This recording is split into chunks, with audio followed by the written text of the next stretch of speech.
I wanted to continue on here on Live Now from Fox, bring in political analyst Brian Sobel. Thank you so much for joining us here on Live Now from Fox. And you see this video, he apologized for it getting out there, maybe a private conversation, maybe how detrimental is this to both sides, to Trump and also RFK Jr.?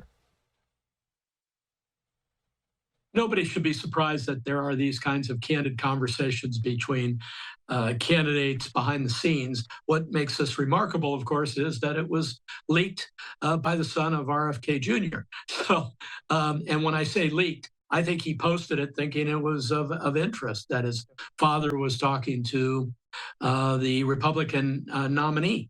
So whatever the basis of it, the bottom line is that the former president is talking about vaccines in the video, a clip that people may go and listen to, and also talking about the bullet that hit him in the ear or whizzed by him as much as hit him in the ear as a giant mosquito sound, which I thought was a very interesting piece of that released video.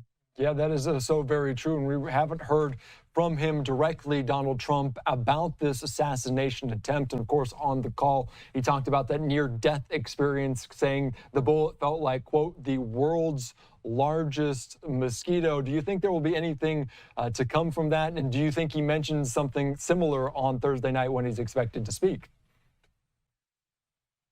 With Thursday night's speech is going to be very interesting, because I think we would have, before this incident, expected a very bombastic former president kind of going after people as he has before. I now think we're going to see a more reflective speech. I think anytime one has a near-death experience, as he did, and where somebody else in his audience was killed and another 2 people wounded, this has to be life-altering. I don't care who you are. And so I'm guessing we're going to see a more reflective president on Thursday night. Yeah, that is a very good point. We're going to get into that in just a little bit, but I kind of want to round out this conversation about the leaked video with RFK, and certainly some of the main headlines about maybe skepticism with some of the vaccines. But there was also a quote that Trump said he would love to do something, quote, big with him. Do we have kind of any idea what that might mean between those two individuals? No idea whatsoever. Donald Trump is the consummate salesperson. And one of the things that you do when you're selling something is you tend to agree with the person you're selling something to. So the vaccine component of it, I think he was trying to reflect or give back to Robert F. Kennedy Jr. His own feelings on vaccines. And I think when we talk about something big, I don't know, maybe a position in the cabinet, don't know which one that would be, or an ambassadorship to some important country. Don't know, but that sort of is what strikes me as the probability. Yeah, something big, and of course, maybe people alluding to Vice President there. He had not made up his mind until early on Monday morning. I also want to put up this tweet from Robert Kennedy Jr. saying lots of rumors going around about the meeting with Trump. Our main topic, unity, like you mentioned, potentially some of the rhetoric. And he says, I hope to meet with Democratic leaders about that as well. I'm not dropping out of the race. Do you think that could have been the something big about them kind of unifying and RFK maybe stepping aside? Is that a possibility? Oh, absolutely. You make a very good point. I think one of the possibilities, one of the options was that RFK would stop his campaign and throw in with Donald Trump. But too many people in the RFK Jr. Campaign and apparatus look to him as the voice that is not the Democrat or the Republican. So saying, hey, I'm done, I'm going to throw in with the Republican here, I think would have disappointed and would disappoint many, many of his followers. That is a very good point, and they obviously have not decided to throw in the towel as of yet. And let's get into what you were just talking about, maybe some of the rhetoric, maybe the unifying kind of voice from the former president at this GOP convention as speakers getting going tonight. Last night, we had quite a few speakers. Of course, the senator from Wisconsin, Ron Johnson, kind of kicking us off. Did we learn anything last night? And was there a tone shift last night that we could see kind of bleed into the next few days, that could kind of go into the next few days? only a very slight one. I think the tone change is going to come from the top.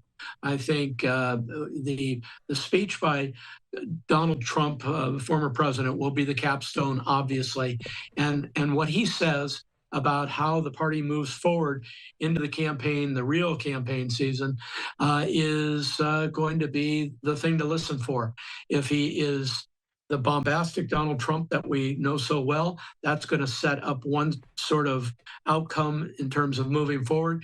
If he's reflective, if he's pensive, if he's got other emotions, which I saw on his face, by the way, last night, kind of a different look from the former president. And if that carries over to his speech on Thursday, that may set a different tone for the campaign moving forward as well. Yeah, that is a very good point. Potentially just a different look from the former president. You can see the bandage there on his ear. That was last night, sitting alongside his now VP candidate, J.D. Vance, as well. And you mentioned some of the speeches tonight. Trump's expected to speak on Thursday, but Vance on Wednesday. And Biden called Vance a clone of Trump. And do we maybe expect some of those similarities to continue? Do you think maybe Vance mimics Trump a little bit, even more so than he has in that speech on Wednesday?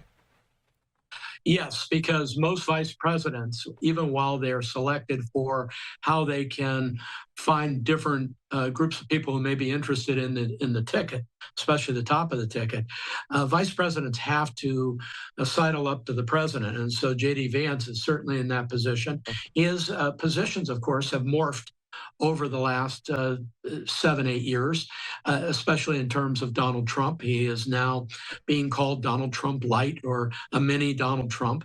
But I would expect that from a vice president. A vice president cannot go out on the campaign trail saying things other than the president.